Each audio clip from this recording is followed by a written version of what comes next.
kebebasan, partisipasi, empirik. Semua itu merupakan ciri-ciri dari negara yang berdemokrasi. Demokrasi merupakan suatu sistem pemerintahan di mana rakyatlah yang menjadi pemegang kekuasaan tertinggi. Aristoteles pernah berpendapat bahwa di dalam demokrasi setiap warga negara memiliki hak yang sama dalam pengambilan keputusan politik.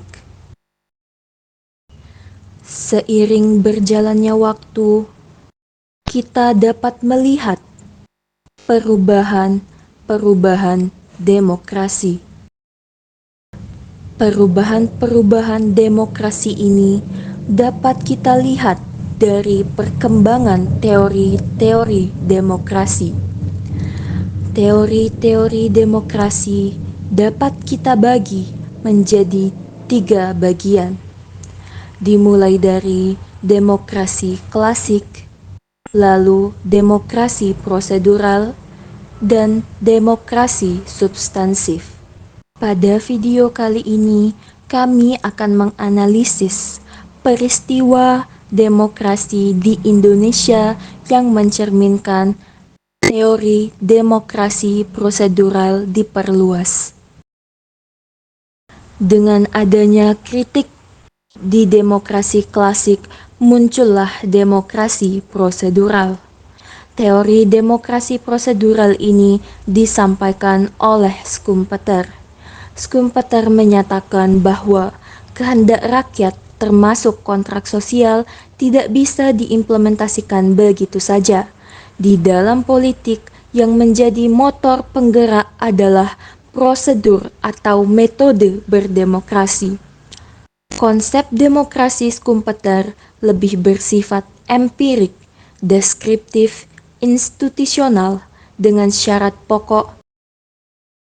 1. Kompetisi yang sungguh-sungguh dan meluas antara individu dan atau kelompok, terutama partai politik, untuk memperebutkan jabatan-jabatan di pemerintahan. Yang kedua, partisipasi politik yang melibatkan sebanyak mungkin dalam pemilihan kelompok warga negara dan kebijakan, paling tidak melalui pemilu secara reguler, adil, dan tidak satupun kelompok akan dikecualikan. Teori demokrasi prosedural Schumpeter juga menegaskan pentingnya kontestasi politik. Kemudian beberapa tipologi sistem politik yang menentukan bekerjanya kompetisi dan partisipasi dalam kehidupan politik. Yang pertama adalah hegemoni tertutup, situasi di mana suatu kelompok atau kekuatan dominan mengendalikan kekuasaan atau pengaruh tanpa terlihat secara langsung oleh publik. Yang kedua, oligarki kompetitif, bentuk sistem politik di mana kekuasaan dipegang oleh sekelompok elit atau orang-orang kaya yang memiliki kontrol besar atas sumber daya dan pengaruh politik. Yang ketiga, hegemoni inklusif, bentuk dominasi di mana kelompok yang berkuasa menggabungkan dan melibatkan berbagai kelompok masyarakat dalam struktur kekuasaan, sehingga tercipta kesan bahwa semua pihak terlibat dan diwakili dalam pengambilan keputusan. Yang keempat, poliarki, bentuk pemerintahan demokratis modern yang lebih realistis, di mana kekuasaan tersebar di antara banyak aktor atau kelompok. Dengan adanya teori ini, maka kepentingan minoritas dan mayoritas terjamin keamanannya, sehingga persaingan atau kontestasi dan partisipasi politik dalam demokrasi dapat berjalan dengan baik. Dilanjutkan dengan analisis studi kasus penerapan demokrasi prosedural diperluas dalam pemilu 2024 di Indonesia.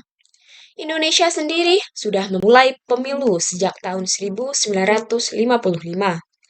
Kemudian, pada pemilu 2024 ini yang diikuti lebih dari 204 juta pemilih yang tersebar di 38 provinsi, 514 kabupaten atau kota, 7.277 kecamatan, dan 83.771 desa.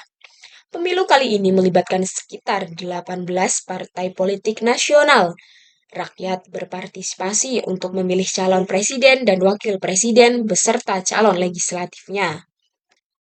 Menurut teori prosedural, hal ini menunjukkan kontestasi dan partisipasi karena terdapat 3 pasangan calon yang didukung oleh berbagai macam partai politik. Semua partai berhak untuk mengajukan calon mereka sebagai kandidat calon presiden. Hal ini menunjukkan demokrasi beserta partisipasi politik masyarakat Indonesia dalam mengikuti pemilu. Meski begitu, dalam pemilu 2024 memiliki tantangan yang nyata, seperti banyaknya masyarakat Indonesia yang golput atau tidak berpartisipasi dalam hak suara, dan banyak golongan minoritas yang belum terrepresentasikan. Contohnya seperti presiden terpilih yang berdomisili di luar Jawa dan status wanita yang sulit mendapatkan kursi dalam politik.